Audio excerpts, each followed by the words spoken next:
ఆంధ్రప్రదేశ్ ఎమ్మెల్యేలు ఎమ్మెల్సీల మధ్య జరిగిన సాంస్కృతిక కార్యక్రమాలు అలరించాయి. క్రీడా పోటీలు, సాంస్కృతిక కార్యక్రమాలు ప్రొఫెషనల్స్ కు ఏమాత్రం తీసిపోకుండా ఉన్నాయని ముఖ్యమంత్రి చంద్రబాబు కొనియాడారు. వారిని చూస్తుంటే తనకు పాత రోజులు గుర్తుకొస్తున్నాయని ముఖ్యమంత్రి వ్యాఖ్యానించారు. ఎమ్మెల్యేలు అసెంబ్లీకే పరిమితం కాకుండా ఆల్ రౌండర్లుగా నిలిచారని అన్నారు. విజయవాడలోని ఆంధ్ర లక్స్ కన్వెన్షన్ లో శుక్రవారం నిర్వహించిన ఎమ్మెల్యేలు ఎమ్మెల్సీల సాంస్కృతిక కార్యక్రమానికి సీఎం చంద్రబాబు హాజరయ్యారు. జ్యోతి ప్రజ్వలన చేసి కార్యక్రమాన్ని ప్రారంభించారు. ఈ కార్యక్రమంలో కూటమి నేతలు క్రీడల్లో చక్కగా రాణించారు. స్పీకర్ అయ్యన్న పాత్రుడు అద్భుతంగా నిర్వహించారని చంద్రబాబు కితాబిచ్చారు. ఎమ్మెల్యే జీవి ఆంజనేయులు ఎన్టీఆర్ పాత్రలో జీవించారు. నేతన్నలను ప్రోత్సహించేందుకు మహిళా ప్రజాప్రతినిధులు చేనేత వస్త్రాలు ధరించి రావడం అభినందనీయమని చంద్రబాబు పొగిడారు. ప్రతి ఒక్క నేత కలిసిమెలిసి కుటుంబంలా పనిచేయాలని ముఖ్యమంత్రి చంద్రబాబు నాయకులకు పిలుపునిచ్చారు. క్రీడలు, సాంస్కృతిక కార్యక్రమాల్లో ప్రతిభ కనపరిచిన సభ్యులకు ముఖ్యమంత్రి బహుమతులు అందజేశారు. అంతకుముందు హూ ఈజ్ హూ అనే పుస్తకాన్ని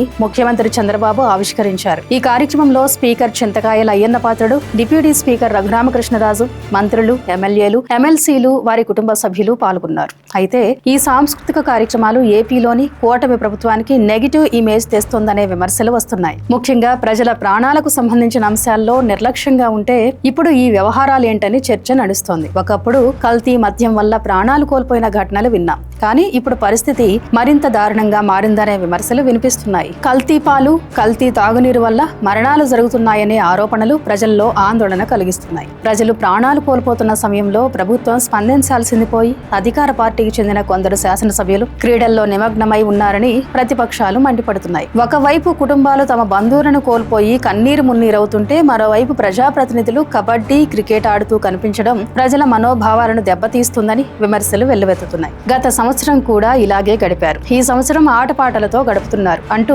ప్రజలు వ్యంగ్యంగా వ్యాఖ్యానిస్తున్నారు. ప్రజల సమస్యలను పక్కన పెట్టి వినోద కార్యక్రమాల్లో మునిగిపోవడం బాధ్యతా రాహిత్యానికి నిదర్శనమని అభిప్రాయాలు వ్యక్తమవుతున్నాయి. కల్తీ ఆహారం, కలుషిత నీటి సమస్యలు తక్షణమే పరిష్కరించాల్సిన అత్యవసర అంశాలని నిపుణులు చెబుతున్నారు. సరైన పర్యవేక్షణ లేకపోవడం, నియంత్రణ వ్యవస్థల వైఫల్యం కారణంగానే ఇలాంటి ఘటనలు చోటు చేసుకుంటున్నాయని అంటున్నారు. అయితే ఈ విషయంలో ప్రభుత్వం ఇప్పటికీ స్పష్టమైన చర్యలు ప్రకటించకపోవడం విమర్శలకు తావిస్తుంది.